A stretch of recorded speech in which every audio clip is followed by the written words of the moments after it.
Estão me ouvindo bem aí? O som tá legal? Beleza.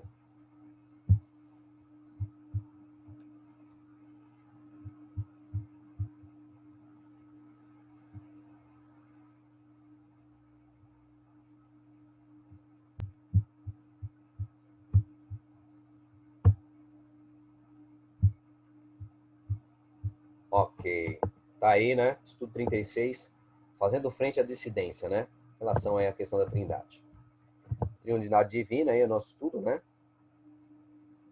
Queridos, enquanto o propósito de Deus é unir o seu povo, ele quer unir a sua igreja, o propósito de Satanás é impedir essa união e destruir o que Deus uniu. Então Deus quer juntar, o diabo está querendo espalhar os membros da igreja. Dá uma olhada como é que nascem os movimentos dissidentes. Para atingir os propósitos pessoais, aí, o Satanás ele usa várias heresias.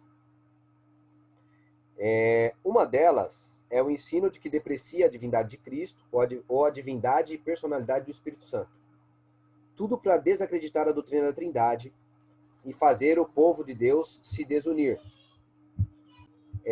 Nós já trabalhamos um estudo sobre isso, é importante depois vocês assistirem. Esse já é o terceiro estudo nosso. O primeiro estudo foi História da Doutrina da Trindade na Igreja Adventista. Você precisa rever esse estudo ou dar uma olhada, quem está chegando agora. Boa noite, querida. Quem está chegando agora, você dá uma olhada nesse estudo. Por quê? Exatamente porque ali você vai verificar como é que se desenvolveu a doutrina da Trindade dentro da Igreja Adventista.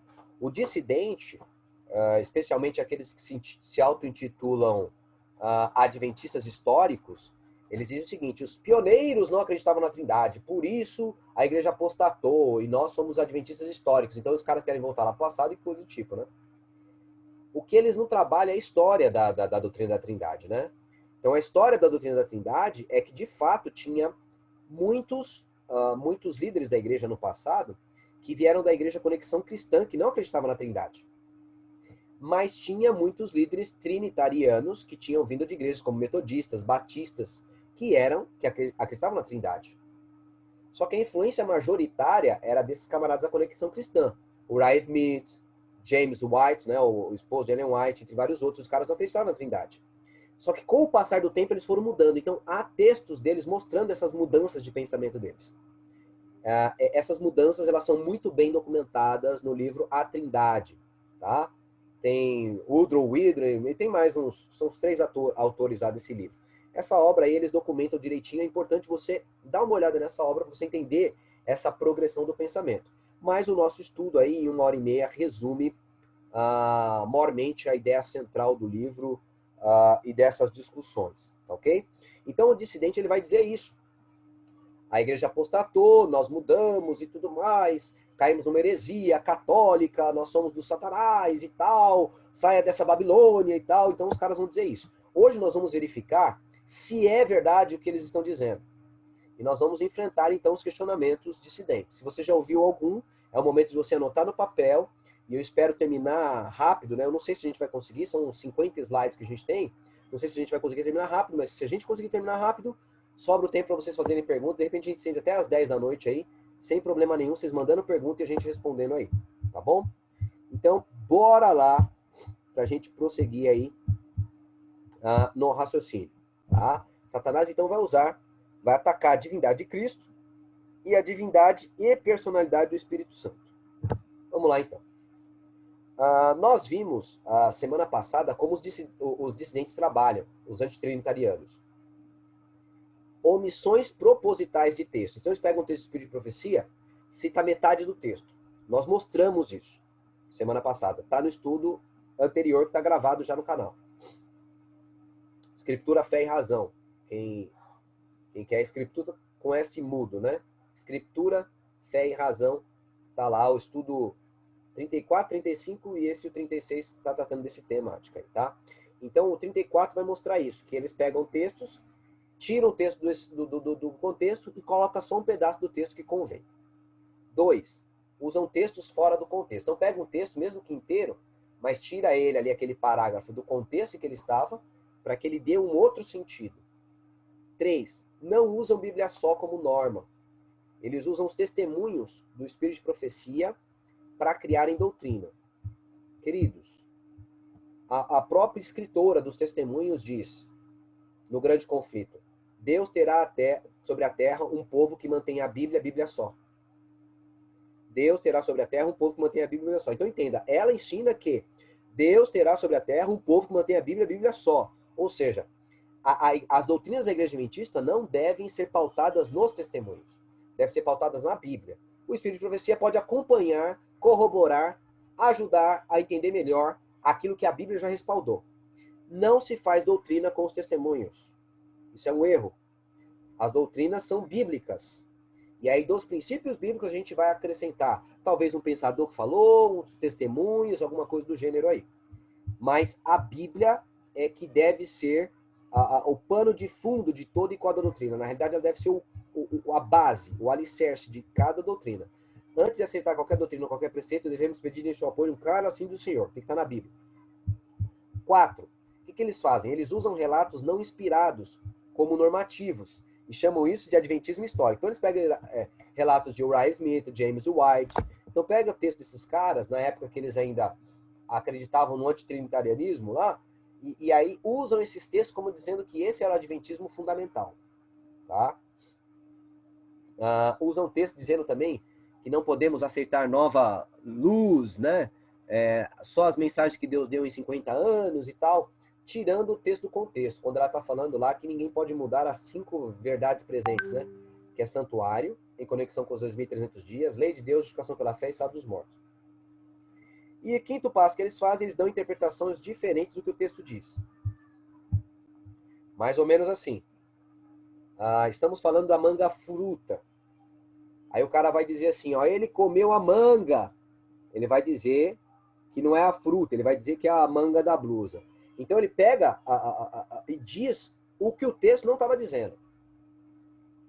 Nós vimos isso, revisa o estudo da semana passada, ou veja o estudo da semana passada, que há de ser uma bênção aí.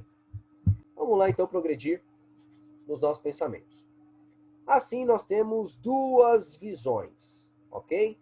Sim, senhor. A visão trinitariana, que o adventismo sustenta e todo o cristianismo ortodoxo, e a visão antitrinitariana, que são a dos dissidentes. A Igreja Testemunha de Jeová também pensa assim, muçulmanos pensam assim, os mormons pensam assim. Então, não se acredita na Trindade, ok? E a gente vai verificar agora com 3 passos. Olha os passos que a gente vai seguir. Primeiro passo. Qual das duas tem associação com o Espiritismo?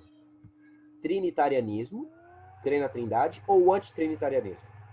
Qual das duas tem associação com o Espiritismo? Segundo, qual das duas tem associação com os testemunhos?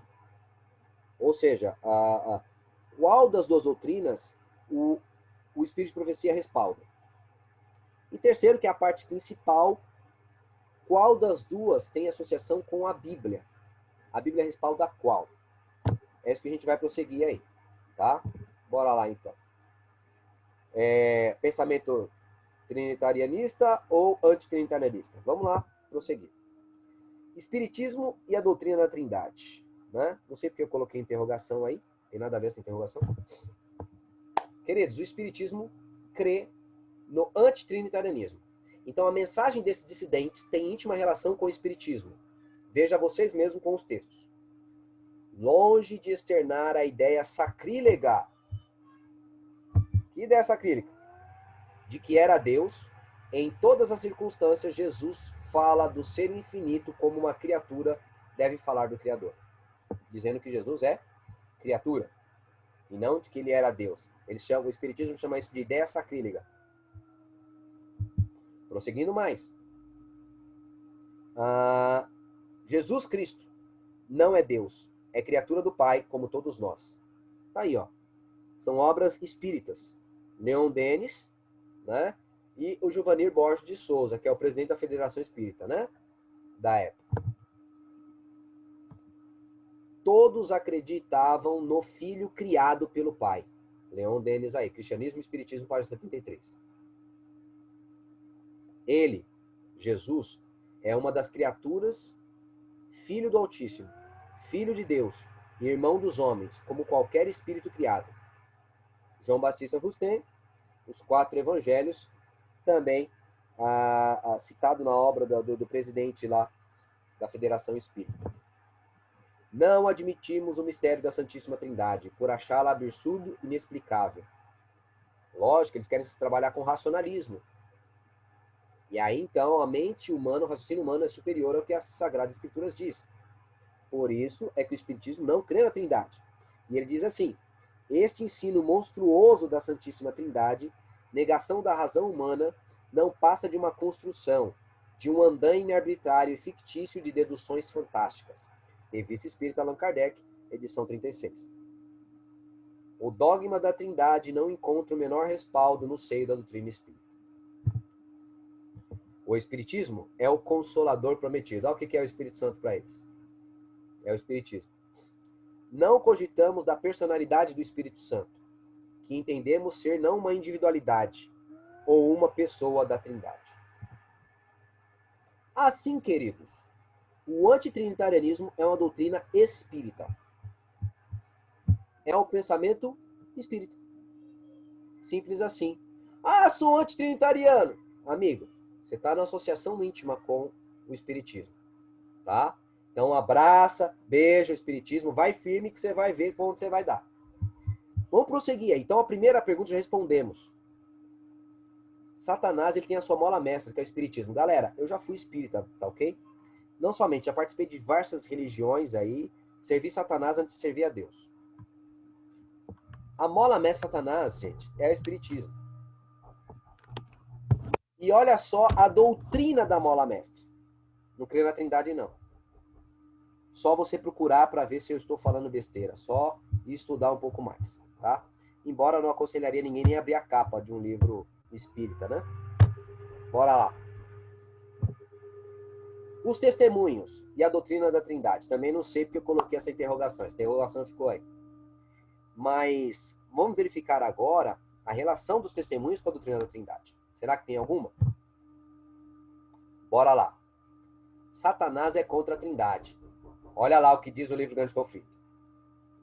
A lei de Deus é posta de parte, desprezado o espírito da graça. O sangue do concerto tido em conta de coisa profana. Os espíritos negam a divindade de Cristo, colocando o próprio Criador no mesmo nível que estão. Veja, o espírito de profecia diz que os demônios negam a divindade de Cristo, colocando o Criador no mesmo nível em que estão. Qual o nível que estão? De anjo, de criatura. Mas o texto está sugerindo que não é assim. Que é um absurdo você cair nessa crença doida aí. Ok? Vamos lá prosseguir mais aí. O texto fala de divindade de Cristo, correto?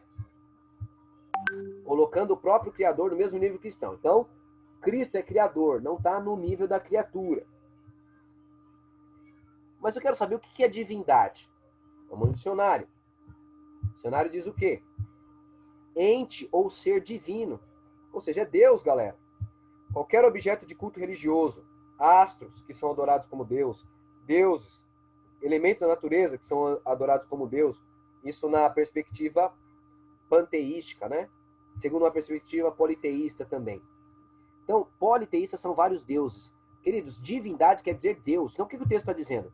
Os espíritos negam que Cristo é Deus. Os demônios negam que Cristo é Deus, colocando o Criador no mesmo nível em que estão. Este é o procedimento do Espiritismo. Então, entenda, isso é um texto do Espírito de Profecia, do livro Grande Conflito, dizendo o que pra gente? Que a divindade de Cristo é uma doutrina bíblica de Deus e que Satanás não quer ela. Ele quer rebaixar a divindade de Cristo. Portanto, qualquer pessoa que está levando uma mensagem antitrinitariana está se colocando à mercê do maligno. E, infelizmente, vai estar enrolado nesse caminho aí, né? Vamos lá prosseguir aí.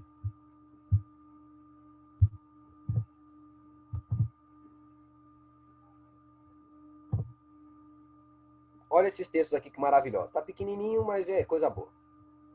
Desde a eternidade, for o mediador do concerto, aquele em quem todas as nações da terra, tanto judeus como gentios, caso o aceitassem, seriam abençoados.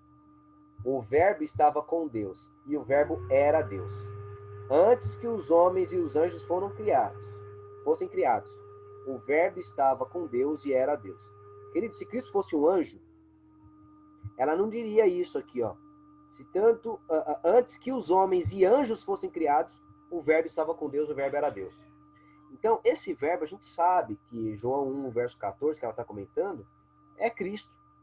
Então, o texto diz que ele é Deus, tanto em João, capítulo 1, verso 1, como nesse texto que acabamos de ver, dos testemunhos, porque agora a gente está vendo se os testemunhos apoiam a doutrina da Trindade. Olha esse texto.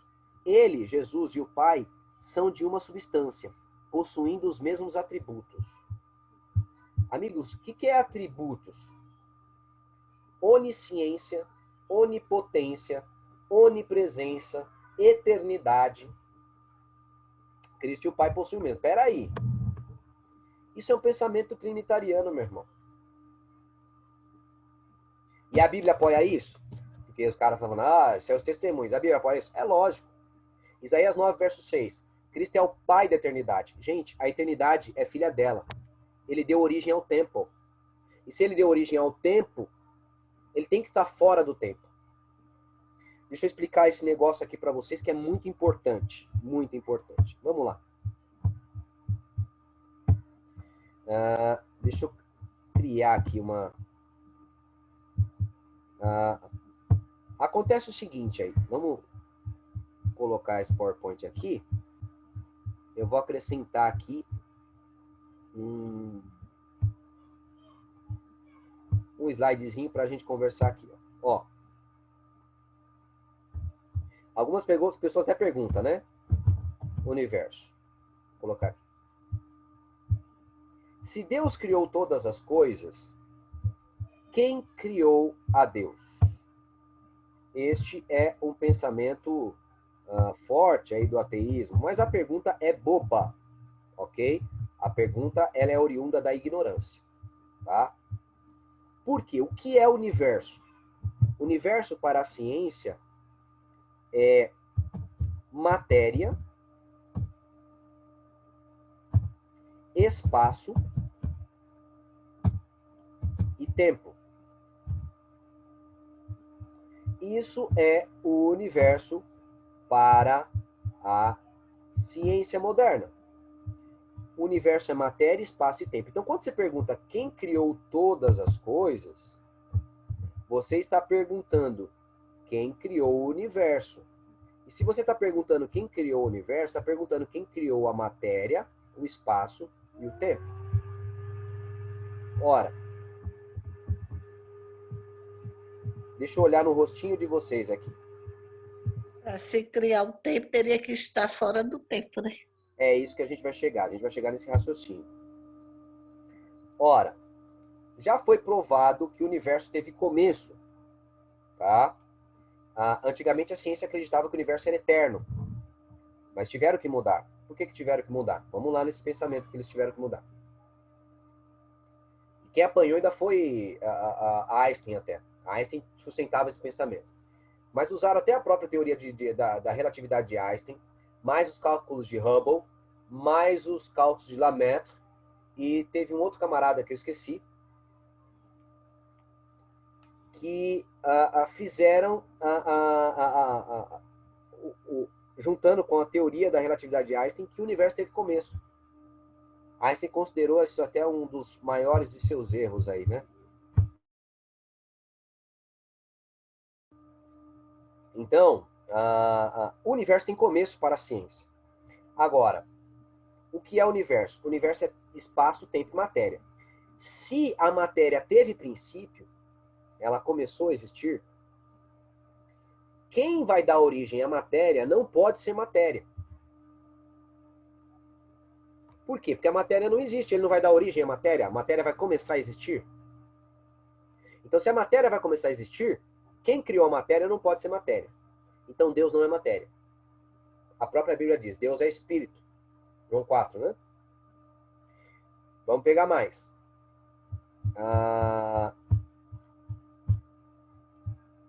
O universo também é espaço.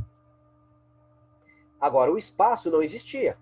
Se o espaço não existia, ok? Se o espaço não existia, para criar o espaço, quem vai criar o espaço tem que ser infinito. Por quê? Porque o espaço, ele delimita as coisas. Então, por exemplo, eu estou aqui dentro do meu quarto aqui agora. Então, essas 4 paredes aqui é o espaço que eu estou. Mas esse espaço não existia. Se Deus for limitado, então significa que o espaço já existe. Ele tem um espaço no qual ele está. Então, para criar o espaço, porque o espaço não existe, precisa ser infinito. E para criar o tempo, tem que ser eterno. Vamos lá. Shirley, quantos anos você tem, minha filha? Indelicado, perguntando a idade das mulheres aí, né? E aí, Shirley, quantos anos você tem, Shirley? Pode falar qualquer idade, fala 14 que tá tudo certo. 18. A Shirley tem 18 aninhos, beleza? Se a Shirley morresse agora,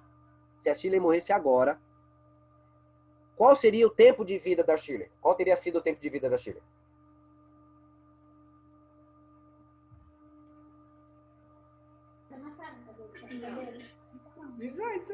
18 anos, ok. Então veja que o tempo, ele marca o começo e fim das coisas. Ok? Começo e fim das coisas. Então o que acontece? Se Deus vai dar origem ao tempo, ele não pode ter começo.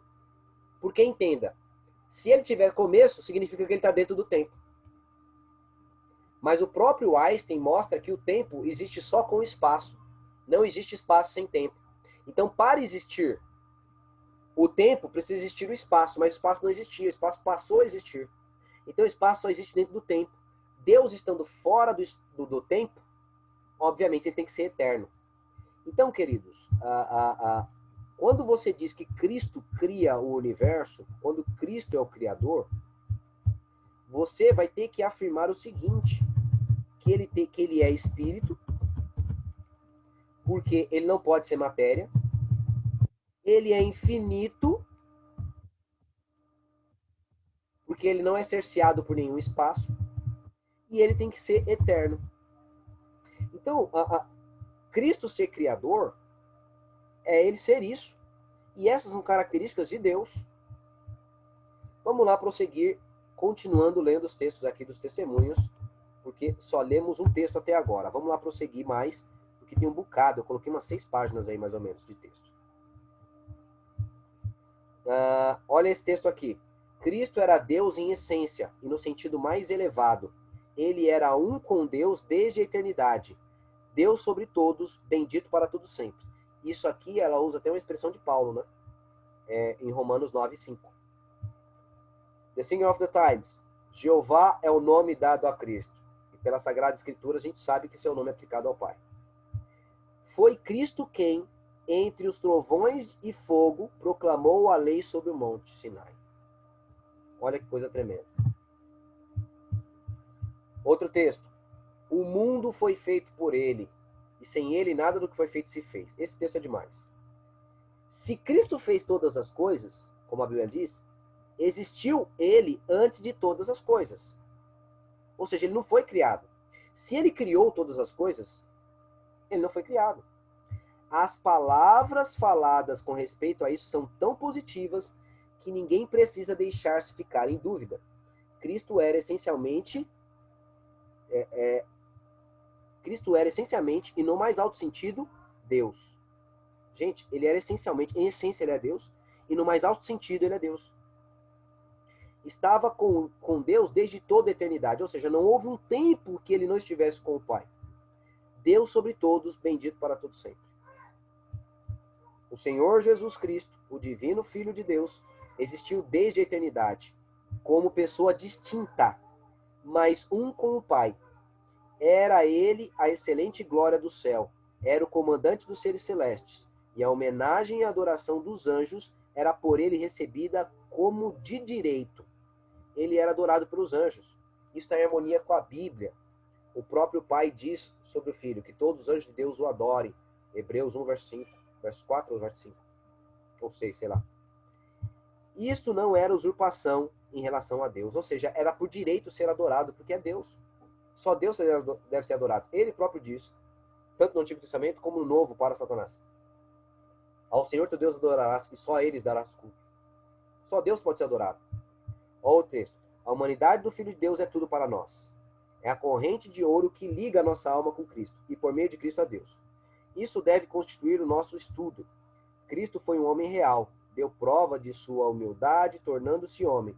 Entretanto, ele era Deus na carne. Ele era Deus na carne. Quando abordamos este assunto, bem faremos em levar a sério as palavras dirigidas por Cristo a Moisés, junto à sarça ardente. Tira as sandálias dos pés, porque o lugar em que estás é terra santa. Ela está dizendo que quem falou isso foi Cristo, quando a gente viu que foi o Deus de Israel que falou isso lá.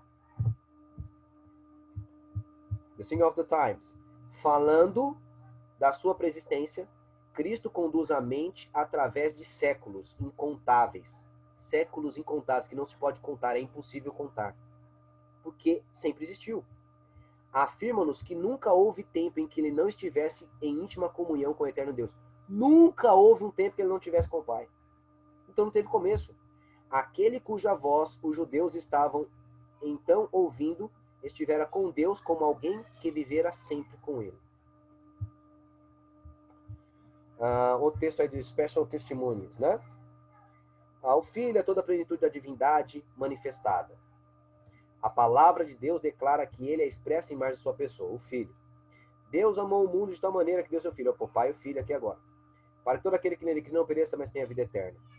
Aí se manifesta a personalidade do Pai. O Consolador que Cristo prometeu enviar depois de ascender ao céu é o Espírito em toda a plenitude da divindade, tornando manifesto o poder da graça divina a todos quanto recebem e creem em Cristo como Salvador pessoal. Há 3 pessoas vivas pertencentes ao trio celestial. Em nome desses 3 grandes poderes, o Pai, o Filho e o Espírito Santo, os que recebem a Cristo por viva fé são batizados. Fenomenal o texto. Dizendo que há 3 pessoas, então são 3 pessoas no trio celestial. O que mais? A divindade moveu-se de compaixão pela raça, e o Pai, o Filho e o Espírito Santo deram-se a si mesmo e estabeleceram o plano da redenção. Prosseguindo mais. Eu sou a ressurreição e a vida. Em Cristo a vida original, não emprestada, não derivada. Quem tem o Filho tem a vida. A divindade de Cristo é a certeza de vida eterna para o crente. Por que a divindade de Cristo é a certeza de vida eterna para o crente? Simples. Por conta do seguinte. O homem tinha uma dívida infinita, porque ele transgrediu a lei de Deus, que é infinita. Agora, se a dívida dele é infinita, quem pode pagar? Só pode pagar a dívida infinita alguém infinito. Só o próprio Deus. Nenhuma criatura podia pagar. Então, a divindade de Cristo é a garantia de que nós temos a salvação. É isso que ela está falando. Porque é só Deus que podia pagar o preço infinito. Os testemunhos mencionam sobre isso. A própria Bíblia diz, né? Nesse respeito. Continuando. Com solene dignidade respondeu Jesus. Em verdade vos digo, que antes que Abraão existisse, eu sou. Fez-se silêncio na vasta assembleia. O nome de Deus, dado a Moisés para exprimir a ideia da presença eterna, fora reclamado como seu pelo Rabi da Galileia. Declarara-se aquele que tem existência própria, aquele que fora prometido a Israel, cujas sandálias desde os tempos antigos, desde os dias da eternidade. Cujas saídas são desde o tempo antigo, desde os dias da eternidade. Queridos, novamente a gente vê então que os testemunhos apoiam a doutrina da Trindade. Então, vimos aí, para começar, que Satanás odeia a doutrina da Trindade, o Espiritismo sempre atacando ela. Vimos até os testemunhos dizendo que os demônios rebaixam a divindade de Cristo. Vimos que divindade quer dizer que ele é Deus, correto? E vimos também aqui agora os testemunhos apoiando a divindade de Cristo e a Trindade. Vamos lá. Olha esse outro texto. A sarça ardente em que Cristo apareceu a Moisés revelava a Deus. O símbolo escolhido para a representação da divindade foi um humilde arbusto, que aparentemente não tinha nenhuma atração. Abrigou, porém, o infinito. Peraí, queridos, ó. A sarça ardente em que Cristo apareceu a Moisés, quem apareceu a Moisés foi a Cristo. E ela diz assim que abrigou o infinito, diz que ele é o infinito. O Deus todo misericordioso velou sua glória num símbolo por demais humilde, para que Moisés pudesse olhar e viver. Porque a ideia de vermos a Deus em sua glória é morte na certa. Assim como na coluna de nuvem de dia e de fogo à noite, Deus comunicava com Israel, revelando aos homens sua vontade, proporcionou-lhe graças. A glória de Deus era restringida e a sua majestade velada, para que a fraca visão dos homens finitos a pudesse contemplar. Da mesma maneira, Cristo devia vir em corpo abatido, semelhante aos homens. Aos olhos do mundo não possuía beleza para que o desejasse. E não obstante, era o encarnado Deus, a luz do céu na terra. Sua glória estava encoberta, sua grandeza e majestade ocultas, para que pudesse atrair a si os tentados e sofredores. Isso aqui é um texto que nós mostramos, eu creio que no primeiro estudo. É um texto dos testemunhos, tá? Manuscrito da própria Ellen White. O que ela vai trazendo aqui, ó? Primeira linha grifada aí, ó, diz assim, ó: The Holy Spirit is a person. O que é isso aí, the Holy Spirit is a person? O Espírito Santo é uma pessoa. E aí ela continua. The Holy Spirit has a personality. Ela coloca assim, ó, The Holy Spirit, embaixo ela diz is a, só que ela risca o is a, tá? E aí escreve personality. Ela de novo ia repetir, o Espírito Santo é uma pessoa. Só que ela cancelou isso, né? Tanto você viu personality, ele está separado person e depois o ality. Ela vai lá e risca aqui, ó, o is a, e escreve has a. Então, o Espírito Santo tem uma personalidade, ou seja, ele é uma pessoa e tem características de pessoa.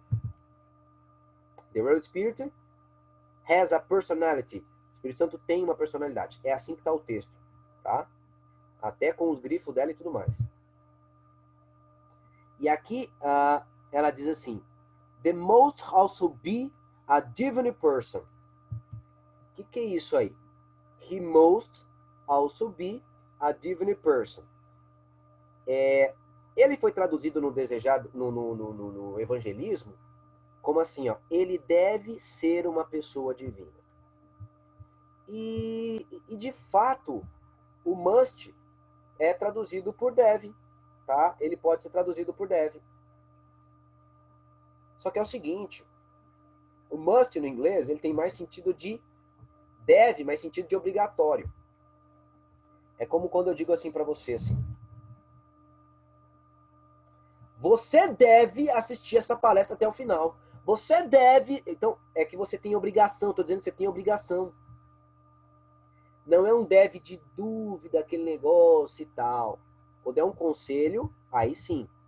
Quando é um conselho, o must pode ter esse sentido. Mas nessa conotação, não. Ele tem a ideia de obrigatoriedade. E isso aí é super interessante para nós.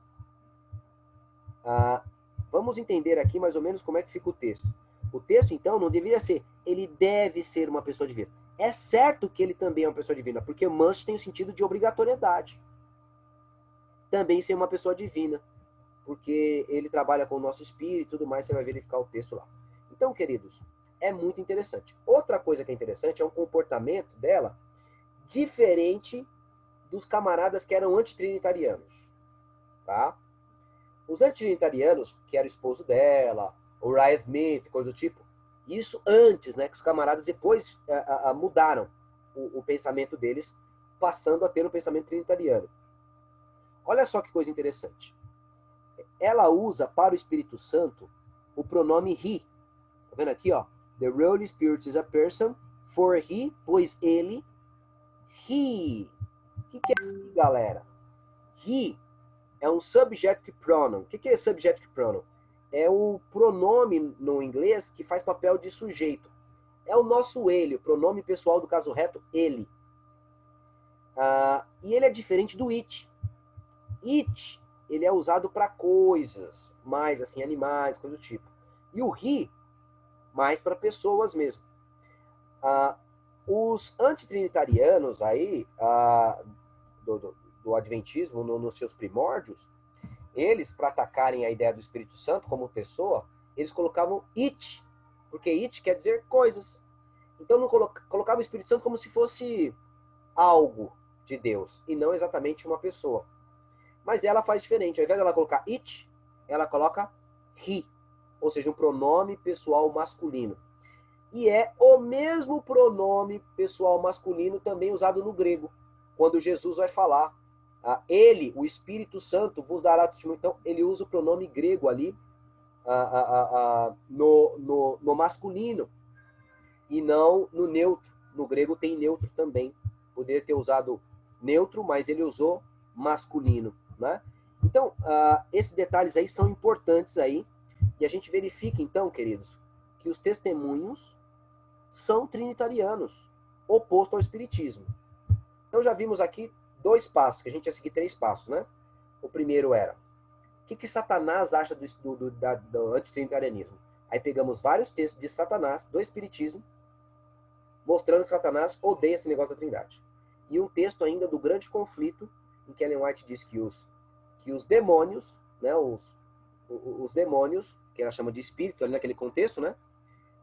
Os demônios rebaixam a divindade de Cristo, fazendo com que o Criador fique na mesma status que eles, de criatura. Aí depois nós vamos para os testemunhos. Acabamos de ver aí vários textos de testemunhos, e eu não coloquei nem 10% dos textos que tem. Coloquei alguns textos, mas vimos que os testemunhos são trinitarianos. Tem um detalhe também. Não há um texto, não existe um texto do Espírito de Profecia falando mal da Trindade. Tem nenhum. E o que é interessante? Se é uma heresia, por que tem tantos textos a favor e não tem nem um contra? Os camaradas vão pegar textos isolados, falando assim, ó, estava o Pai e o Filho, não estava o Espírito Santo. Então entende a interpretação dele, mas ela não está falando, estou contra o Espírito Santo, porque em outros textos ela vai mostrar que está o Espírito Santo. Então eles vão pegar esse texto, vão separar esse texto para usá-lo no momento em que eles desejam. Aí eles usam o texto no momento que eles desejam, e aí está tudo farto. E não é assim que funciona, né? Queridos, vamos prosseguir agora. A Bíblia, a doutrina da Trindade, agora, já vimos que Satanás pensa que ele odeia a doutrina da Trindade. Vimos que os testemunhos apoiam a doutrina da Trindade. Mas e a Bíblia, que é a base? Porque, queridos, você nunca deve formar uma doutrina com os testemunhos do Espírito de Profecia. Os escritos de Ellen White não foram dados com essa função. Tanto que ela própria escreve que o Espírito de Profecia é luz menor, que guia a luz maior. Ou seja, a única função do Espírito de Profecia é só nos levar a estudar e nos aprofundar mais a Bíblia. Mas ela diz no livro Grande Conflito, repito, Deus terá sobre a terra um povo que mantém a Bíblia só, como norma de todas as doutrinas e base para todas as reformas. Aí ela fala, grandes homens, estadistas, igrejas e tal, nenhuma dessas coisas, nem todas elas em conjuntos, devem ser usado em favor ou contra qualquer ponto de fé doutrinária. Antes de aceitar qualquer doutrina ou qualquer preceito, devemos pedir em seu apoio, claro, assim do Senhor. E aqui eu já estou ensinando para vocês, mas eu vou resumir no final, tá? Uma dica contra o movimento dissidente. Não entre em bate-papo com eles com os testemunhos do Espírito de Profecia. Não entre. Por quê? Porque não vai ter fim. Ellen White escreveu mais de 100 mil páginas. Esses camaradas vão mostrar os textos dele, você vai mostrar o seu, ele vai mostrar o dele, vai mostrar o seu, vai mostrar o dele, e não resolve. Amigo, doutrina não se discute com testemunho em nenhum livro fora da Bíblia. Então é o seguinte, diz para ele assim, amigão, me prova a sua teoria aqui, ó, no Assim diz o Senhor. essa é uma estratégia lógica inspirada. Bíblia e Bíblia só. Deus terá um povo sobre a terra que mantém a Bíblia e Bíblia só. Se ele não consegue provar a doutrina dele só com a Bíblia, ela é falsa. Simples assim. Então esse deve ser o procedimento da gente aí ao enfrentar esses movimentos dissidentes, tá? Mas eu vou falar isso no final, a gente não perde por esperar. Aqui nós temos uma tabelinha, né? Eu passei essa tabela para vocês aí, acho que semana passada. Você vê lá, quem é Deus? Pai é Deus, Filho é Deus, Espírito Santo é Deus. É o que a Bíblia diz. Quem é o Senhor? O Pai é o Senhor, o Filho é o Senhor, o Espírito é o Senhor. Quem é onisciente? O Pai é onisciente, o Filho é onisciente, o Espírito também. Quem é criador? O Pai é criador, o Filho é criador, o Espírito Santo é criador. Quem é a verdade? O Pai é a verdade, o Filho é a verdade, o Espírito Santo é a verdade. Quem é imutável? O Pai é imutável, o Filho é imutável, o Espírito é imutável. Quem é eterno? O Pai, o Filho, o Espírito. O Pai não é o Filho. Aí vai ter essas passagens aí que vai mostrar. Se Cristo está orando para o Pai, obviamente ele não é o Pai. Ele fala, Pai nosso que estás nos céus. Então ele ora para um outro. O Espírito Santo guiou Jesus até o deserto. Ora, se o Espírito Santo guiou Jesus até o deserto, o Espírito Santo não é Jesus. Mas se o Espírito for o Pai? Não, o Espírito também não é o Pai. Por quê? Porque Romanos diz que o Espírito intercede perante Deus por nossas inquietudes. Então, ou seja, se o Espírito está como intercessor, ele está... intercessor é estar no meio. Ele é um medianeiro fazendo uma ponte entre o Pai e ele. Então, ou seja, ele não pode ser aquele que está recebendo a intercessão. Então, queridos, e não somente nessa outra mensagem aqui, que eu vou mostrar para vocês, vai ajudar aqui a gente ter melhor. Essa aqui é uma outra tabela que eu fiz, um pouco mais completa que aquela. Por quê? Porque aqui eu coloquei aqui, ó, tá vendo isso aqui? Textos nos quais os três são mencionados juntos, em interação. Então, esses textos aqui, ó, vai mencionar Pai, Filho, Espírito, Pai, Filho, Espírito, Pai, Filho, Espírito, Pai, Filho, Espírito, Pai, Filho, Espírito. São mais de 80 versos mencionando os três no mesmo conjunto. Queridos, se não é três pessoas, o texto é redundante. É redundante. Ou vamos pensar como diz o camarada, o Espírito é uma emanação de Cristo. Então é em nome do Pai, em nome do Filho, e em nome da emanação de Cristo, que é o próprio Filho. O nome do Filho acabou. Mas os textos sempre mencionam três, esses textos aí que eu mostrei. Depois vocês verificam, texto por texto, leia no contexto, vai ver lá. Pai, Filho, Espírito Santo. Pai, Filho, Espírito Santo. Gente, não dá. É o que a Bíblia está nos revelando. Mas vamos prosseguir mais aqui. A ideia é se aprofundar na Bíblia. Aqui, ó, são textos em que Deus se revela um. Ao mesmo tempo que ele se mostra Pai, Filho e Espírito Santo, aqui ele se revela um. É sobre isso que a gente vai estudar agora um pouquinho, tá? A primeira referência de Deus na Bíblia está em Gênesis 1, verso 1. No princípio criou Deus os céus e a terra. E essa palavra Deus aí qual que é?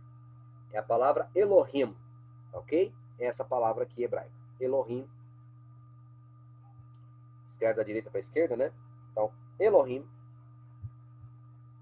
Essa terminação him, tá vendo aqui, ó?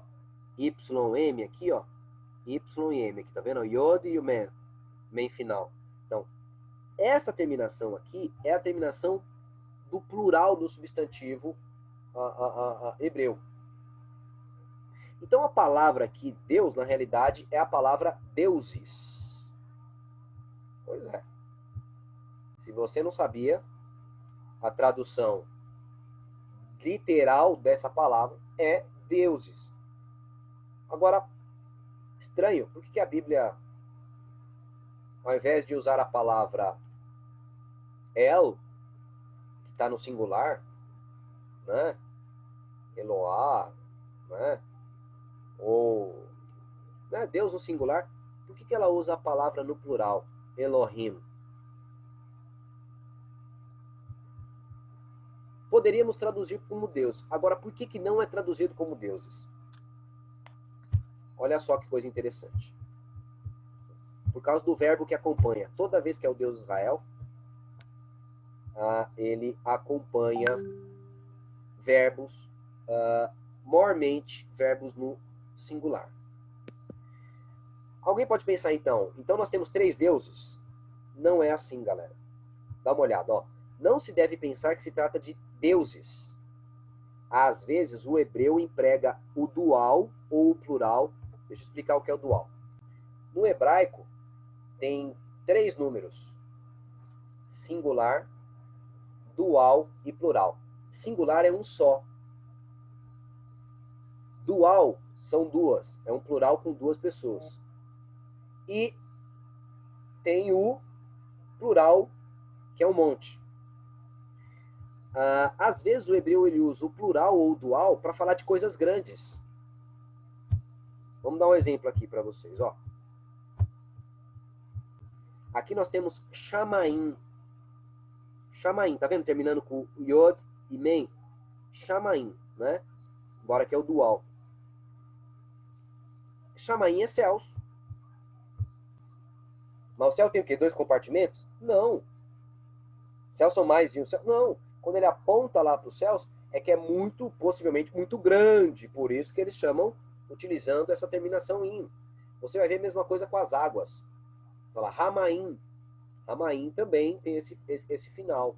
E não está falando de mais de uma água, né? É as águas. Então, é uma característica que possivelmente seja essa ideia aplicada aí no nome de Deus. Mas o que é interessante, por que não se traduz, tá? As Bíblias não traduz como plural? Deuses.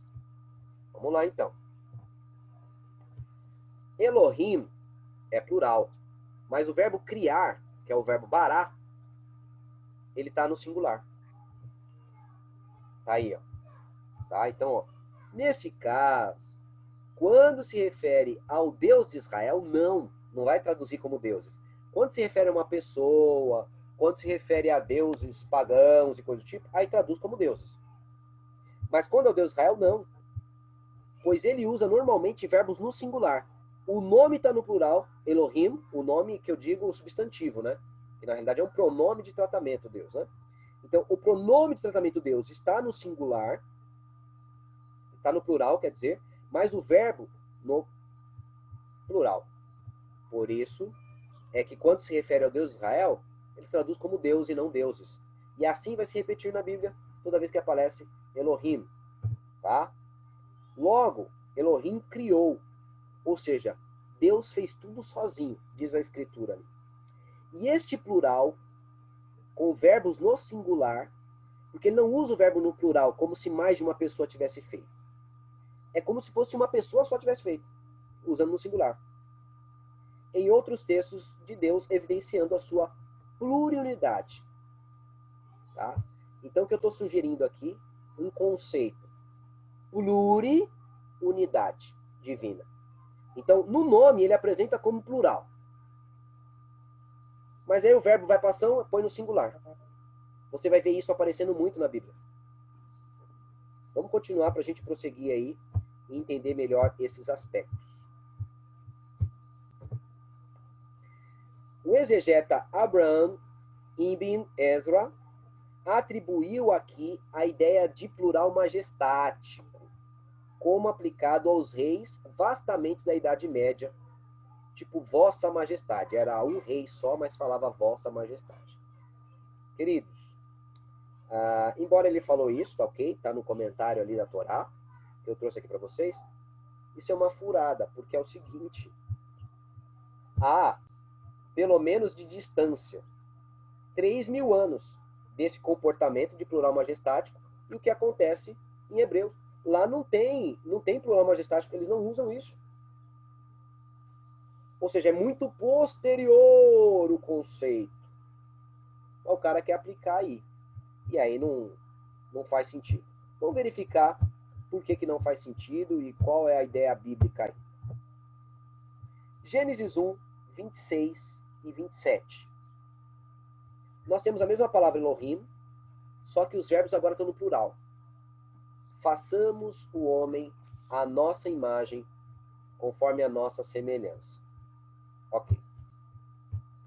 Pergunta. Façamos, é plural ou singular? Plural. Plural. Beleza. Façamos é plural. Deus vai fazer sozinho ou vai fazer com alguém? Pode participar. Sozinho. Participação agora é importante. Deus vai fazer A sozinho ou vai Trindade, fazer com né? alguém? A Trindade. Pelo verbo. Acompanhado. Pelo verbo acompanhado. Ok? Pelo verbo acompanhado. A imagem que vai ser copiada é a imagem de um ou a imagem de mais de um?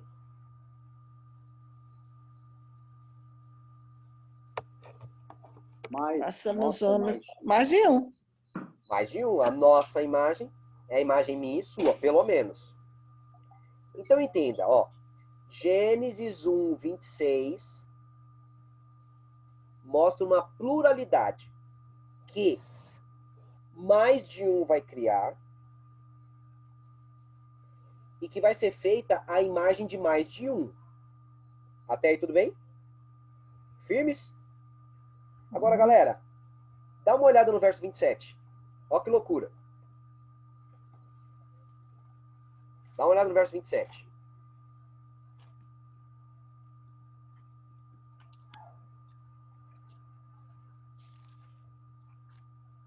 O texto diz assim, ó.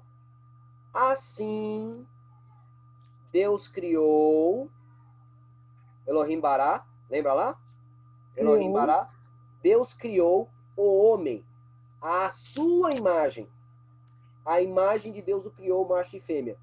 Galera, quantos criaram? Mais de um ou um só? Aí só um. Aqui só um. Então entenda, o verso 26 utilizou uma ideia plural. O verso 27 diz que foi singular. Fez sozinho.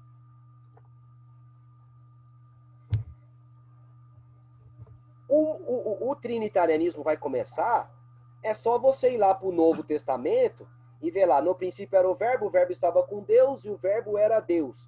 Ele estava no princípio com Deus, todas as coisas foram feitas por meio dele, sem ele nada que foi feito se fez. Beleza. A pergunta que o antitrinitariano vai fazer é o seguinte, só tem o Pai e o Filho, cadê o Espírito Santo? Essa é a pergunta que ele vai fazer. Tá? Ele não entendeu o problema real. Qual o problema real? Vamos lá no problema real. O problema real é que é o seguinte. A quem se refere o verso 26? A quem se refere o verso 26? Façamos o homem à nossa imagem. Hã? Elohim, a Trindade. Elohim, a Não, Trindade. peraí. Vamos lá. Vamos. Onde é que está escrito a Trindade? Façamos. Beleza? Façamos. A quem se refere isso aí? A quem se refere esse façamos? A Deus. Elohim, Deus. Vamos pensar como um antitrinitariano. Ele vai dizer que se refere ao Pai e ao Filho, porque ele quer desprezar o Espírito Santo. Já vai entendendo a mentalidade dele. Ele vai dizer que se refere ao Pai e ao Filho. Não é isso? Agora, como é que explica o verso 27?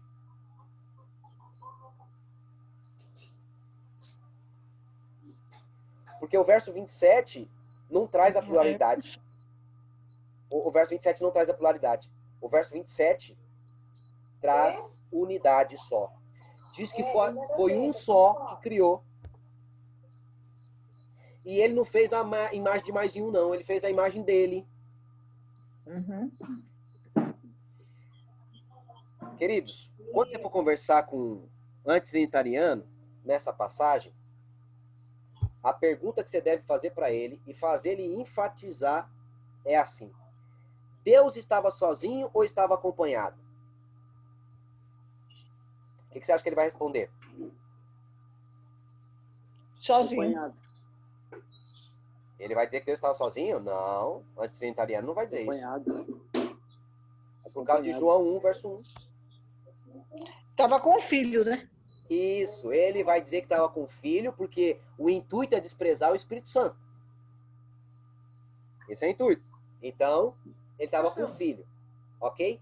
Então, na criação, Deus estava com o filho. É isso? Ele vai dizer, sim. Na criação, Deus estava com o filho. Sim. Sim. Pode fazer ele repetir isso aí. Isso é sua glória. Por que isso é sua glória? Abre em Jó agora. Abre em Jó. Jó.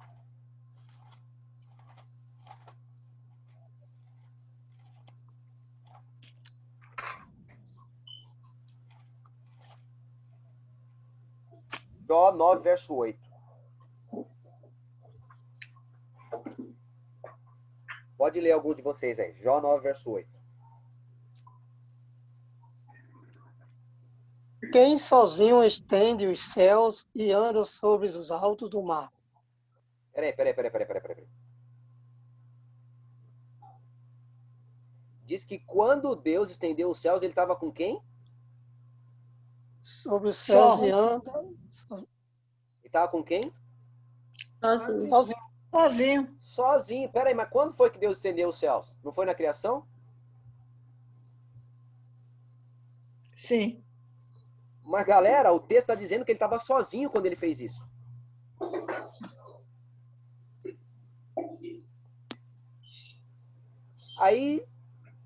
Aí o cara vai ficar com o nó na cabeça, porque entende. Ele falou que estava o pai e o filho. Filho. Como diz João 1, verdade. Mas como é que vai explicar o texto de Jó, que Deus estava sozinho? Só. Outro texto que enfatiza isso é, especialmente na Bíblia do Testemunho de Jeová, foi muito bem traduzido ali. É Isaías 44, cara. Deixa eu ver aqui.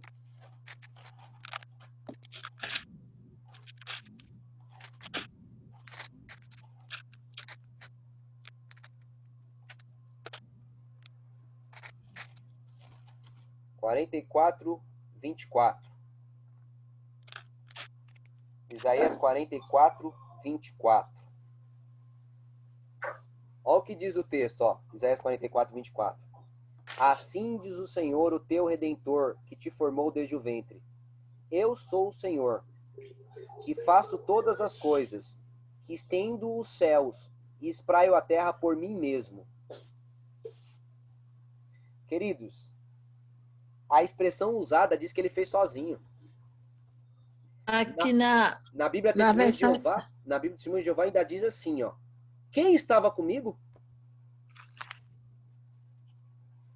Fala, Cristina. eu estou aqui com a versão internacional, aí diz assim, que sozinho estendi os céus e que espalhei a terra por mim mesmo. Sozinho ele estendeu os céus. Agora, queridos, como é que você vai harmonizar isso? A Bíblia, de ponta a ponta, diz que Cristo estava junto e que tudo foi feito por meio dele, ou seja, estava ele e o Pai, aquele negócio está tudo muito claro, mas diz que Deus estava sozinho, galera. Se Deus estava sozinho, isso é o pensamento trinitariano, não é o antitrinitariano. Até aí tudo bem? Entenderam aí? Esse é o conceito de pluriunidade. Às vezes a Bíblia vai apresentar Deus numa linguagem plural e de repente aparece que é única. Você vai ver as pessoas da divindade se intercambiando em alguns textos. Vamos lá para a gente entender melhor isso aí. Vamos prosseguir aqui, para a gente entender esse aspecto. Aqui foi o que eu falei, né? Façamos o homem à nossa imagem. Aí fez Deus a sua imagem. Então, plural, aí de repente é singular. Aí você vê João 1, verso 1. Deus está acompanhado na criação e não faz nada só. Aí você vai em Jó e Isaías. Deus fez tudo sozinho. Queridos, isso aqui é tremendo, tá? É tão tremendo que os judeus se perdem. Ó, tá vendo aqui, ó, Midrash, Bereshit Rabá 8, tá ok? Olha o que ele diz aqui, os judeus. Deus se aconselhou com os anjos sobre a conveniência de criar o homem ou não. O negócio buga tanto a cabeça do judeu que o judeu chegou a falar, não, quando Deus falou assim, façamos o homem à nossa imagem, e tá falando com os anjos. Para, cara! O texto diz que ele estava sozinho. Segundo, ele tá chamando o anjo para criar, anjo é criador agora. O cara teve que sair dessas, porque não tem como sair disso. O texto diz que Deus está acompanhado para tudo quanto é lado. E lá o texto dizendo que ele está sozinho, que ele fez sozinho. Vamos prosseguir mais.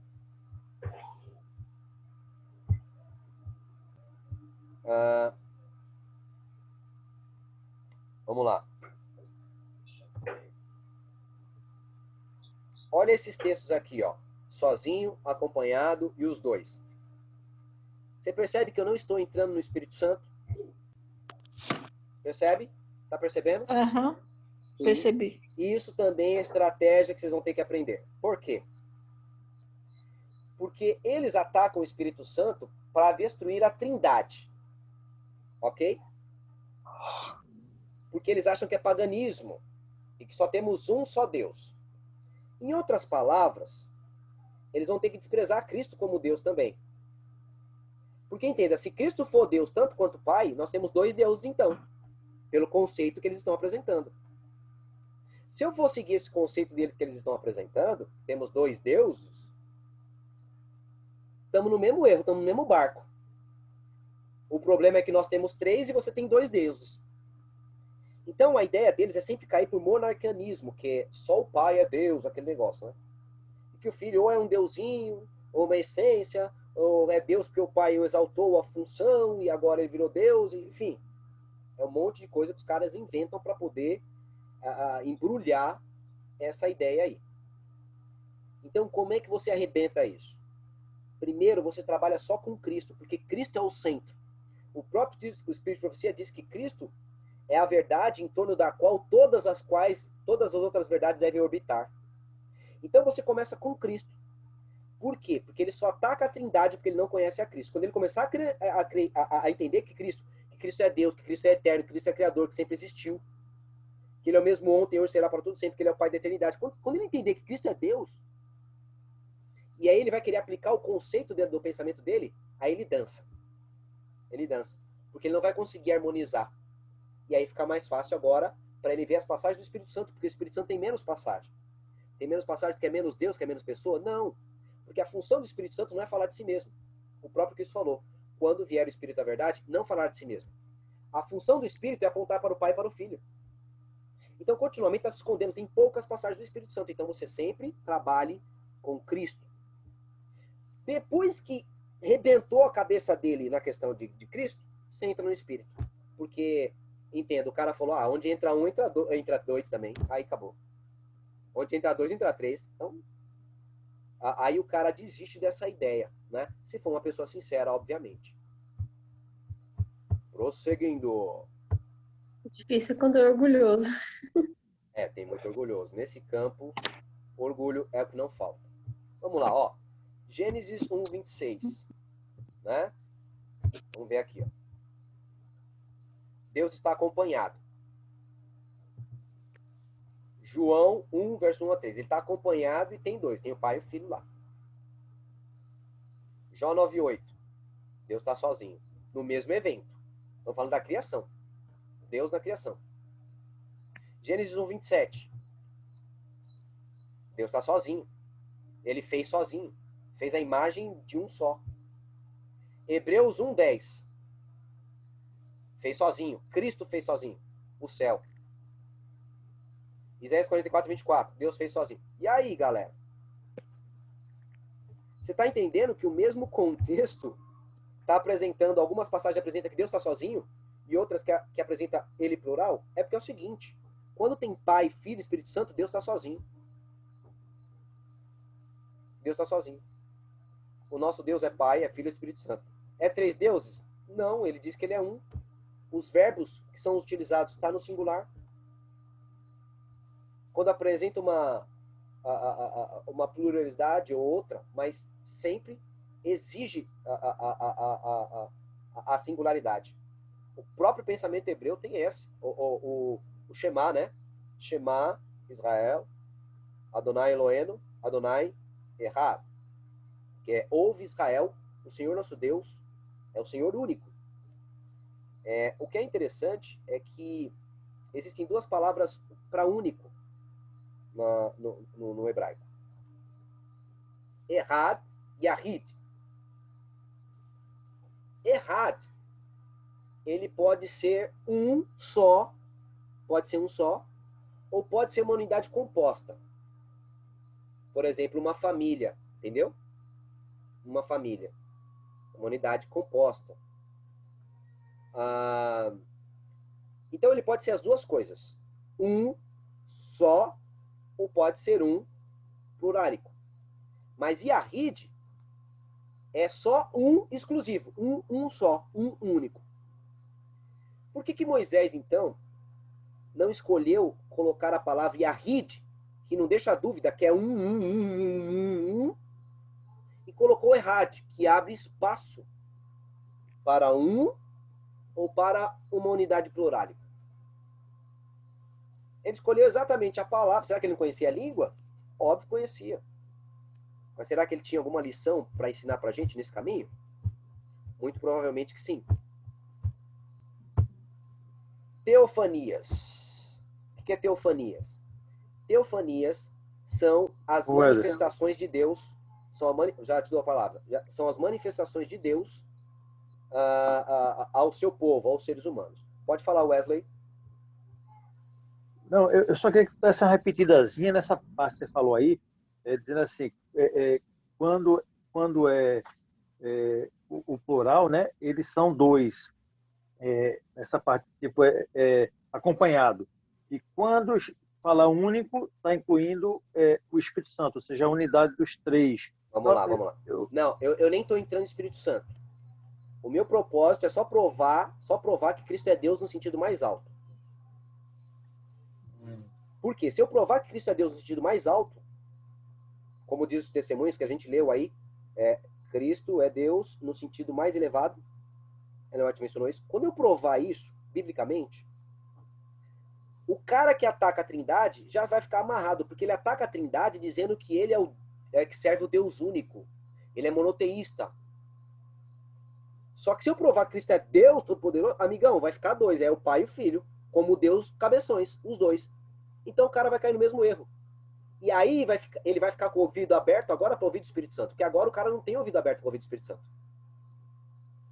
Então eu trabalho com Cristo, que é o centro das Escrituras.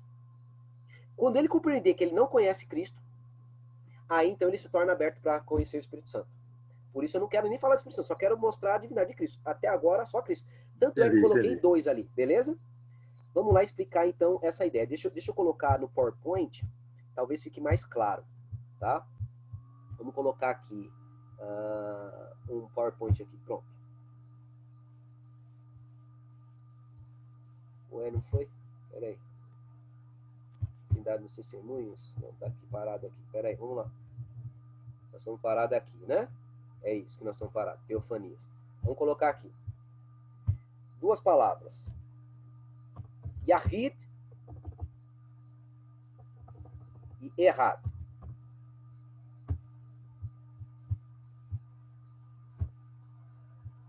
Então, Yahid e Errad.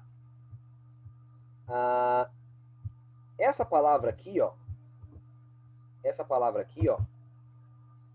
Yahid, desse lado aqui, ó, tá vendo? Ela não aceita um plurálico. Ela só aceita um absoluto.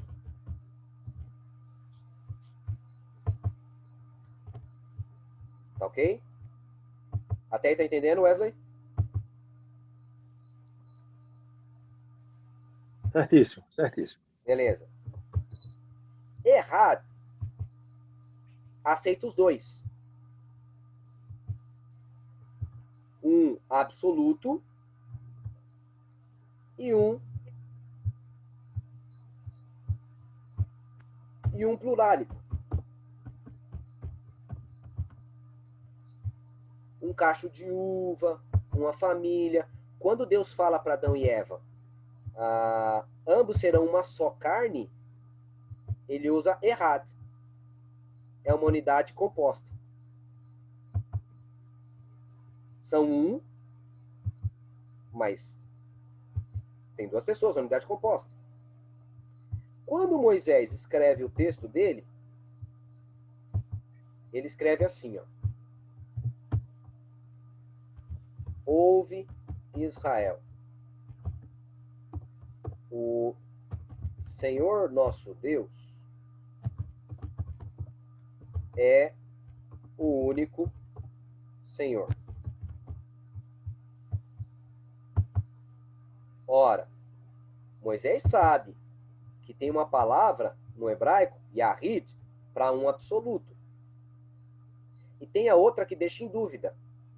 Um absoluto ou um plurálico, que é errado. Qual a palavra que Moisés vai usar aqui? Aqui é um absoluto, de qualquer jeito, ou ele coloca uma que deixa o negócio em dúvida? Ele usa errado. Ele usa errado exatamente a palavra que abre espaço para um plurálico. E esse é o questionamento. Peraí, Moisés podia ter resolvido esse negócio aqui fácil. Essa palavra único é errado. É sobre isso que eu estou falando. Ora, era só o cara colocar Yahid, acabou. Não ia ter chorumelas. Mas quando Deus vai dizer, esse é o principal mandamento aí do Antigo Testamento, ouve Israel, o Senhor nosso Deus é o único Senhor, ele diz errado, que é uma palavra que pode ser absoluto, pode, mas pode ser plurálico também.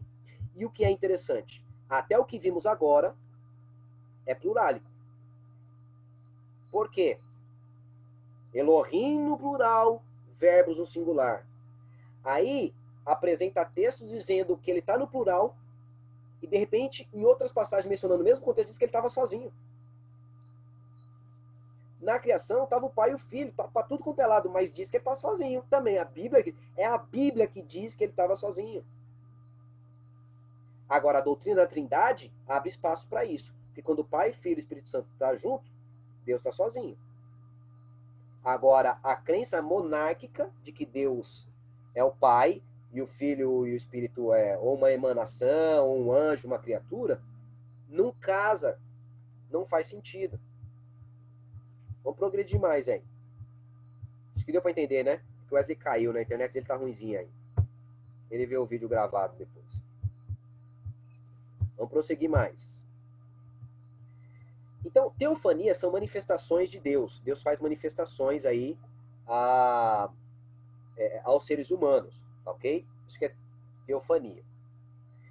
O que é interessante é que a figura do anjo do Senhor no Antigo Testamento.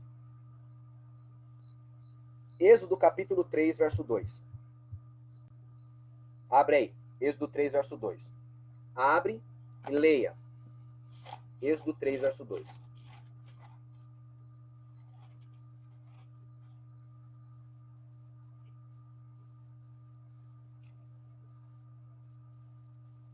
Êxodo 3, 2.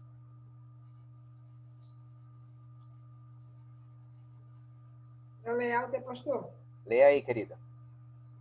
Apareceu-lhe o anjo do Senhor numa chama de fogo, no meio de uma sarça. Moisés olhou, e eis que a sarça ardia no fogo, e a sarça não se consumia. Quem apareceu a Moisés? O anjo do Senhor. Ok. Você não parou para pensar que essa palavra aí, anjo do Senhor, é um mensageiro que pertence ao Senhor? Nós temos um mensageiro e temos o Senhor? Tá dando para entender? A palavra hebraica, malak, ou a palavra angelos no grego, que é as palavras traduzidas para anjo, quer dizer mensageiro. Então aqui nós temos o mensageiro do Senhor. Ou seja, não é o Senhor, é o mensageiro do Senhor. Por que que é isso, queridos? Porque o Pai permanecia no trono do céu, governando o universo, e enviava o Filho para fazer essa missão na Terra. Então, o Deus que aparece no Antigo Testamento inteiro é o Filho. E como ele é enviado do Pai para fazer atividade aqui na Terra, por isso que se usa a palavra malá, o anjo do Senhor. Deu para entender? Mas esse mensageiro do Senhor, ele é Deus. Ele é Deus. E a gente vai verificar isso. Então, o anjo do Senhor apareceu a Moisés numa sarça.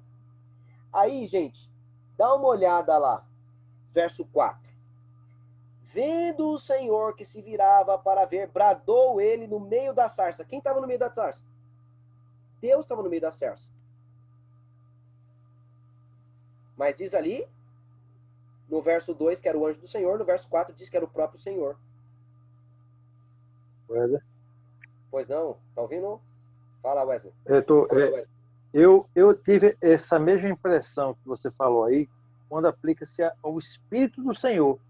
Toda vez que fala o Espírito do Senhor, que eu entendo como Espírito Santo, eu entendo que é o Espírito que foi enviado por Deus, pelo Senhor. Aí eu achei que é um paralelo bem parecido com o que você falou aí.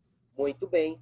Se é Espírito do Senhor, é algo que pertence a Ele. Então não é Ele.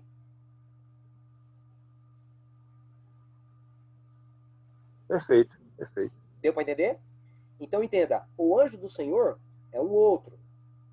É um outro que está aqui. E esse outro nós lemos aí nos testemunhos há pouco atrás. Os testemunhos mostraram para nós que esse que estava na sarça era Cristo. Então veja. Vamos voltar aqui. Eita lasqueira para voltar. Vamos ver aqui agora. Vai chegar nos textos aqui. Deixa eu ver. Sarça ardente. Aqui, ó. A sarça ardente em que Cristo apareceu a Moisés revelava a Deus. O símbolo escolhido para a representação da divindade foi um humilde arbusto. Abrigou, porém, o infinito. Era Cristo que estava lá. A sarça ardente que Cristo apareceu a Moisés abrigou o infinito. Cristo é infinito. O Deus todo misericordioso velou sua glória num símbolo por demais humilde, para que Moisés pudesse olhar e viver. E não obstante, era o encarnado Deus, a luz do céu na terra. Queridos, não dá para correr.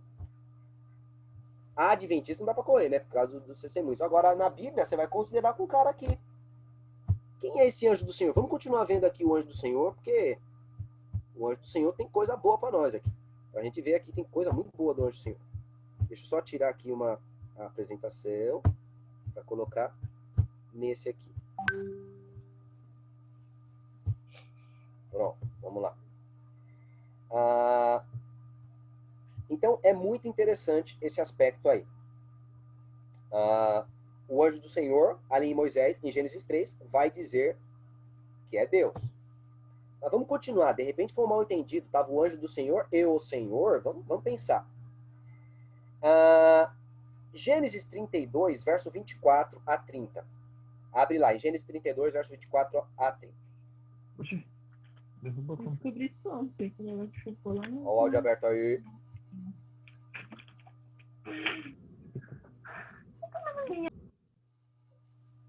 Gênesis 32.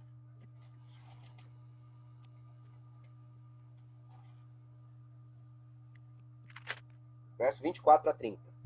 Quem pegar pode ler aí. Ficando ele só, ele lutava com ele um homem até o romper do dia. Vendo este que não podia com ele, tocou-lhe na articulação da coxa, deslocou-se a junta da coxa de Jacó na luta com o homem. Disse este: deixa-me ir, pois já rompeu o dia. Respondeu Jacó: não te deixarei ir, se não me abençoares. Perguntou, pois, como te chamas? E ele respondeu, Jacó. Então disse, já não te chamarás Jacó, e sim Israel, pois como príncipe lutaste com Deus e com os homens, e com os homens e prevaleceste. Tornou Jacó. Diz, rogo-te que, como te chamas? Respondeu ele.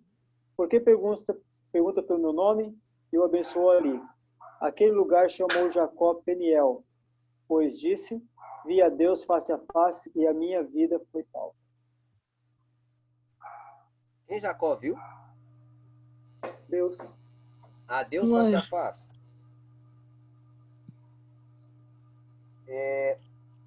Queridos, veja que ele pergunta o nome e aí ele responde assim, por que você quer saber meu nome? Essa Que frase é maravilhoso, Jesus. essa frase vai ser dita em outro momento que ele vai completar que é maravilhoso. Ou seja, é um É. comportamento de Cristo. Esses caras ficam perguntando meu nome. Quer saber de mim, rapaz? Quer saber do meu nome? Não. Então, é interessante. Quem é esse camarada, essa teofania aí, que apareceu com Jacó? E que diz até, não, lutaste com Deus e com os homens e prevaleceste. Parabéns, menino, tal, tudo. Ele tinha que subir. Vamos prosseguir mais. Vamos ver mais esses textos aí, onde aparecem essas teofanias. Ok? Gênesis 22, 11 e 12. Gênesis 22, 11 e 12.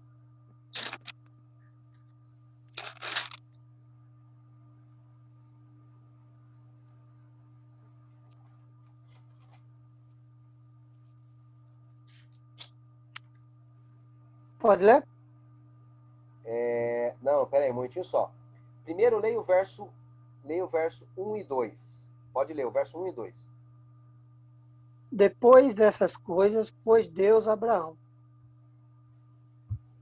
a prova e lhe disse, Abraão, este lhe respondeu, eis-me aqui. Acrescentou Deus, toma teu filho, teu único filho, Isaque, a quem ama, e vai-te à terra de Moriá, oferecê-lhe ali e holocausto sobre um dos montes, que eu te mostrarei. Quem pediu o filho de Abraão? Deus. Foi Deus que pediu o filho de Abraão?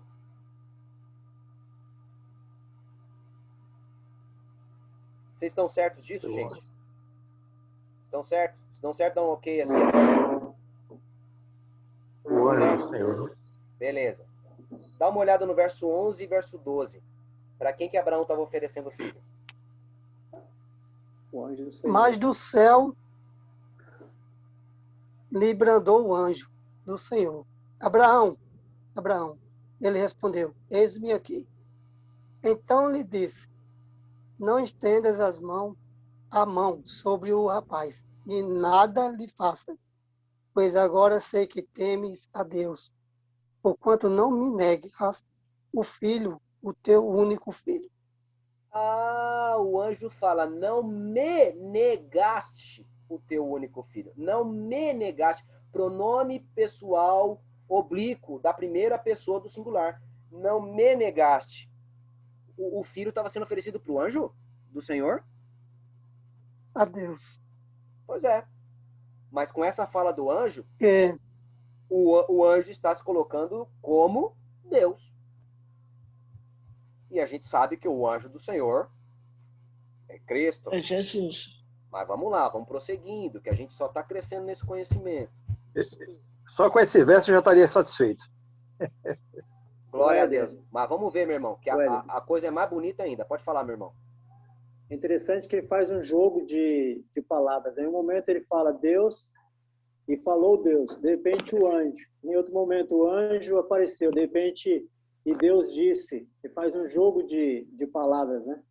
A doutrina da Trindade é por conta disso. Há muito desse jogo de palavras. Eles se intercambiam. Você vai ver lá, num texto diz que é o pai, no outro texto está dizendo que é o filho, e num texto está dizendo que ele está sozinho, no outro texto está dizendo que ele está acompanhado.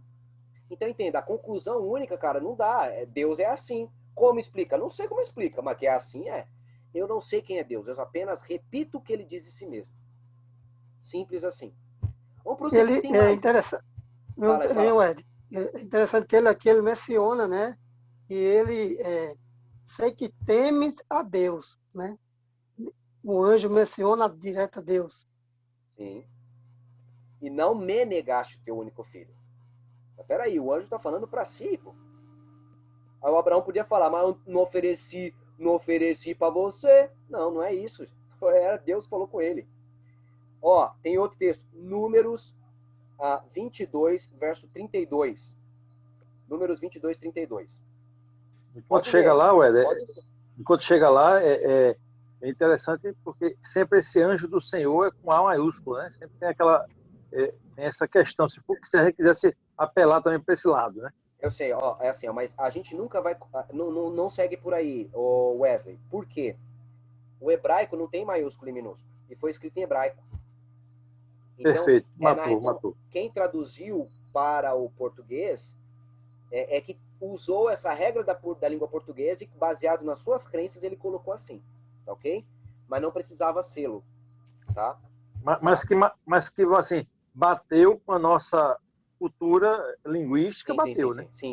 Não, como nós acreditamos nisso, está perfeitamente adequado, tá? De acordo com o que nós acreditamos. Mas não necessariamente nessa ordem, não precisava selo. O hebraico não tem essa ideia. Então, vamos lá. Números 22, 32. Pode ler aí. Vamos lá ler, gente, porque o tempo já se foi e a gente está querendo avançar um pouco mais, né? Que não deu. Vai lá, Números 22, 32. E o anjo do Senhor lhe perguntou: por que você bateu 3 vezes em sua jumenta? Eu vim aqui para impedi-lo de prosseguir, porque o seu caminho me desagrada. Olha, o anjo do Senhor barrou ele, falou: por que você bateu na jumenta aí, né? Por que você fez uma miséria dessa aí, né? Seu caminho, para mim, diante de mim, é perverso. Agora, olha só no verso 35, né? Verso 35, continua vendo aí. Então o anjo do Senhor disse a Balaão: vá com os homens, mas fale apenas o que eu lhe disser. Olha que coisa Assim, interessante. Quem é que vai inspirar o Balaão para falar? o anjo. É o anjo do Senhor. Ele é quem vai inspirar o Balaão. Veja, a Bíblia é inspirada por Deus. É Deus quem inspira. Mas aqui está dizendo que era o anjo do Senhor. Só vai falar o que eu lhe disser. Agora, galera, olha que coisa fantástica. Verso 23, capítulo 23, verso 3 a 5.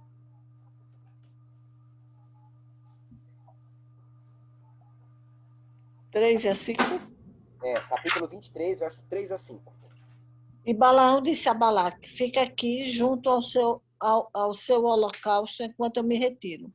Talvez o Senhor venha ao meu encontro. O que ele me revelar, eu lhe contarei. E foi para um monte.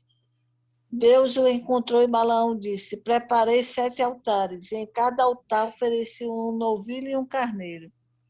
O Senhor pôs uma mensagem na boca de Balaão e disse: volte a Balaque e dê-lhe essa mensagem. Quem pôs a mensagem aqui foi o Senhor e era o anjo que estava falando. É o Senhor ou é o anjo do Senhor? Queridos. Pois é. Queridos, vai acontecer isso na Bíblia toda. Na Bíblia inteira. Veja, não conseguimos sair de Gênesis.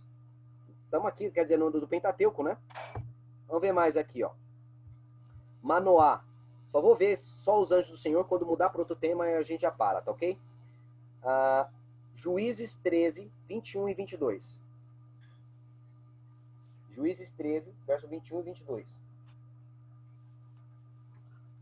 Pode ler aí. Alguém quer ler ou eu leio? Pode ler, meu irmão.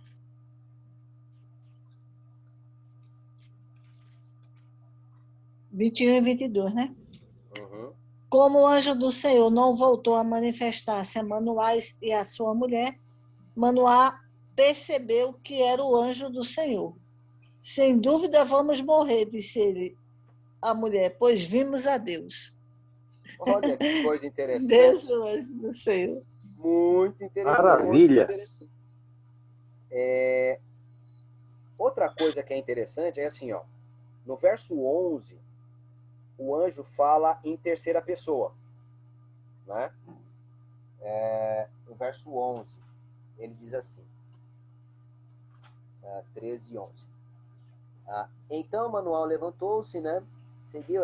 És tu o homem que falou? Ele respondeu, sou eu. Né? Então, não, perdoe-me, é o verso 10. Ah, tá falando lá de Agar, lá, né? Gênesis 16. É Interessante que no Gênesis. verso 10 diz que ele mesmo multiplicaria a descendência de Agar. Ah, tá, eu voltei para Gênesis 16.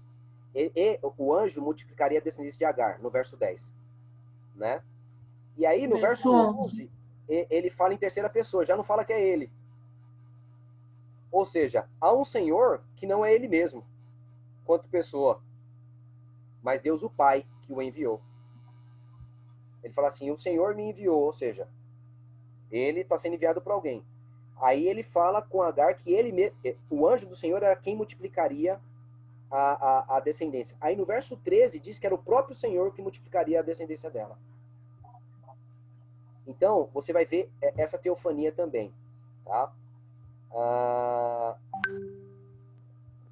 Enfim, galera, aqui a gente para, porque o tempo esgotou. Semana que vem a gente continua na mesma linha, né? Passei bastante, a gente vai normalmente às 9h30 e foi bastante aí. Mas eu vou dar oportunidade para quem quiser de repente fazer alguma pergunta ou coisa do tipo. Dependendo como for, a gente coloca até no estudo para apresentar na semana seguinte aí. Alguém tem alguma pergunta assim?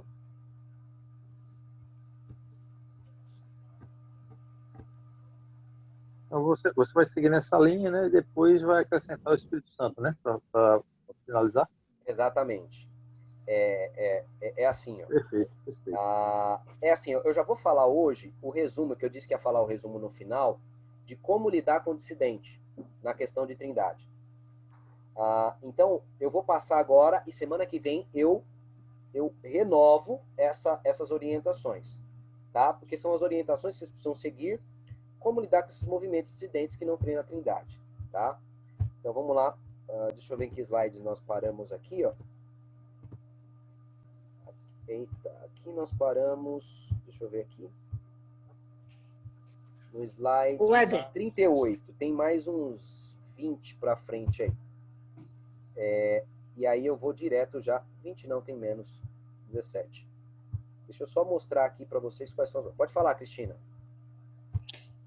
O pensamento judeu, né, com relação ao Senhor, quando ele acredita em Deus Pai, ele vê aí pela Bíblia, pelo Torá, a Torá, que o anjo do Senhor era Deus, então era como se Deus tomasse a forma para poder se apresentar ao homem, se comunicar com o homem, mas ele sabia que o Messias seria o Filho de Deus. Sim. O judeu então, acreditava que existia pai e filho. O judeu não acredita na trindade. Tá? Esse é um ponto pacífico. Essa foi uma verdade que foi se revelando ao longo do tempo.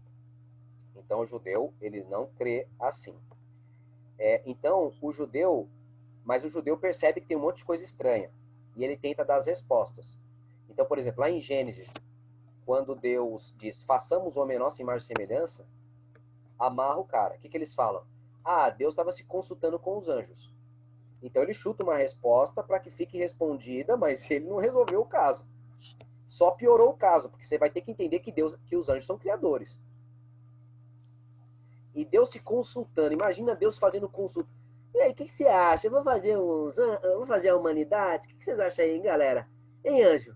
Fala aí pra mim, ô Gabriel. O que você acha, meu filho? Cara, não é ridículo. Mas é o pensamento deles. Eu tirei da Torá, comentário da Torá para passar para vocês. O que eles acham do anjo do Senhor, também não acho. Mas com certeza não levam à ideia de que seja trindade. Não tem esse pensamento. Quem vai ter são alguns judeus messiânicos. São judeus que aceitam a Cristo como Senhor e aí, passo a passo, eles vão se tornando abertos para essa ideia. E aí muitos deles Mas se tornam... esses judeus messiânicos aceitam Jesus como Filho de Deus? Sim. rejeita Jesus como Deus até. Dependendo do judeu messiânico, chega a crença de que Cristo é Deus. Nem todos. É igual a nós, eu acho que é igualzinho a nós. É verdade. É Pegando igualzinho, não. carona rapidinho. Tem uns que creem, outros não creem. Fala aí, Wesley. Pegando carona só na pergunta da Cristina, em relação aos judeus que aguardam ainda a vinda do Messias pela primeira vez, eles vão entender que esse Messias que virá é o Filho de Deus que está no céu, que é Deus também. É um Sim. pouquinho diferente, entendeu? Da pergunta assim, de Cristina. Na realidade, na volta de Jesus, os judeus que estiverem salvos vão reconhecer a Cristo como Deus. Deus falará diretamente ao seu povo, né? Ele fala assim, ninguém mais ensinará a lei ao outro. Eu vou plantar a lei no teu coração, meu irmão. Ninguém vai perguntar mais sobre Deus. Então, eu acredito que... Agora, os judeus, eles serão, na realidade, mormente enganados. Os que não estiverem sinceramente ligados com Deus. Porque Satanás antes vai fazer uma vinda falsa de Cristo. E vai se apresentar como o Messias que eles aguardavam. E esse Messias vai vir glorioso, poderoso, para libertar dos males. Então eles vão abraçar a maior parte. Agora, os outros que ficaram firmes, que eram fiéis de fato, o Espírito Santo vai trabalhar na cabeça deles para que eles rejeitem essa manifestação de Satanás aí. Cristina, você tinha terminado de fazer sua pergunta? É isso mesmo. Porque a minha dúvida era o seguinte, qual o conceito que eles tinham a respeito do Messias? Para ele, o Messias era quem? Era Deus? Era um profeta? Qual o conceito que eles tinham de Deus? Do então, Messias, na verdade. Para eles, o Messias seria um guerreiro libertador, tipo Sansão, um libertador. Tanto é que Cristo utilizou a passagem de Salmo 110 e deixou eles calados. Porque Salmo 110 diz assim, disse o Senhor ao meu Senhor. Foi, deixou encurralado aí. Jesus tinha perguntado, de quem o filho do homem é filho? Aí ele fala, de Davi. De Davi. Aí ele falou assim, Por que Davi então lhe chama Senhor? Quando lhe disse o Senhor a meu Senhor. Ou seja, o Salmo apresenta dois senhores ali. Como é que fica esse negócio? Então, o judeu não tinha uma compreensão. Tanto que Jesus bate nessa compreensão, nesse momento. Porque aí é contraditório, porque, veja bem, Deus é santo, sua lei é santa, então só o próprio Deus, que é santo, é que poderia resgatar o homem, para poder reivindicar a lei. Pois esse conceito de salvação se perdeu ao longo do tempo. Saiu da mão de Abraão, depois da mão de Abraão, meu irmão, não sei onde chegou. Porque o que acontece? Eles entendiam que, na realidade, o próprio sacrifício tinha poder em si. Você vê que em Isaías, Deus está falando, esse sacrifício para mim não presta. Você vem com a mão suja de sangue. Para mim é como se fosse... Aquele que sacrifica um boi, para mim é como se mata um homem. Então, veja, o cara está fazendo um sacrifício de um boi para o Senhor. O que está dizendo? Está oferecendo uma oferta cara. Aqui não tem nada a ver com comer carne, viu? E veja, quem está falando é vegetariano, tá? Quem está falando é vegetariano. Então, não tem nada a ver. O texto não está falando de comer carne. O texto está falando, aquele que sacrifica um boi, ou seja, fez uma oferta cara. É como que mata um homem para Deus. Ou seja, como que tivesse feito um assassinato. Por quê? Porque eles começaram a achar que o sacrifício tinha peso em si. Tanto é que você vê lá, acho que é Provérbios ou Eclesiastes, que fala da mulher, acho que é Salomão. Ele fala assim, que a mulher, ela oferecia sacrifícios, e ela fala assim para o homem que passa, olha, já ofereci sacrifício, estou limpinha, pronta para pecar de novo, e meu marido viajou, você não quer entrar aqui para casa não, bonitão? Então, ou seja, como é que ela pensava do sacrifício? Que era o sacrifício que limpava a barra e acabou. Então, essa ideia de um Messias, Salvador, substitutivo, se perdeu. Israel não tinha esse conceito firme. Então, quando o Messias veio, não puderam reconhecê-lo. Porque eles rejeitaram o Messias sofredor de Isaías 53 e ficaram com o Messias glorioso de outras partes de Isaías, de outros textos também bíblicos. É porque você está gravando. Eu não sei se o que eu vou perguntar, eu acho que não tem nada a ver agora com então, vamos encerrar aqui a questão da Trindade, ok? Aí eu fecho aqui. Semana que vem a gente continua. Já viu que não deu, Mas semana que vem a gente vai tratar mais e mais passagens. E vai dar tempo, eu acho que eu acredito, de mexer nos textos. Porque eu preciso colocar isso em PowerPoint mais simples para vocês. Esse PowerPoint está muito rebuscado, muito texto grande. Deus abençoe vocês. Espero que vocês tenham ficado firmes aí. Quem perdeu o começo precisa ouvir o começo. Então, volta lá e veja o começo, porque é importante você ver o vídeo inteiro. Aí quando chegar na parte que você já viu, você já sabe o que é que eu queria falar. Que Deus abençoe a todos vocês.